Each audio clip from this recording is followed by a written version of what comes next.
Hello বন্ধুরা, আজকে ছোট্ট একটা ভিডিও নিয়ে আসলাম। আজকে আমার আরবের 1 মাস হয়েছে। 1 মাস হলে কিছু চুলদারি কাটতে হয়, তো সেলুনে গেলাম। জানেনই সেলুনে গেলে আধা ঘন্টাতে এমনিই বসতে হয়, আধা ঘন্টা 1 ঘন্টা। তারপর আমার বাড়ি আসলো, আমি বসলাম চুল কাটাতে।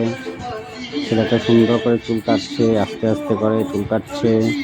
আপনি লাস্ট পার্টটা দেখবেন, আমার ফেভারেট পার্ট। সেলুনে গেলে আমার ফেভারেট পার্ট।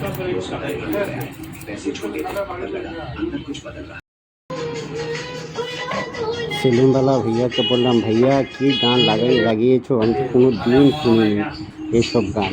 কি কি গান লাগিয়েছে, মাই গড। যাই হোক, এই করে করে চুল দাড়ি কাটা হয়ে গেল। লাস্ট এসে গেছে আমার জাম্পিং বাড়ি, মাই ফেভারেট। সেলুনে গেলে মাই ফেভারেট জাম্পিং। আমি অনেকটা ভীষণ রিল্যাক্স ফিল করি after jumping. Thank you for watching this video. Thank you.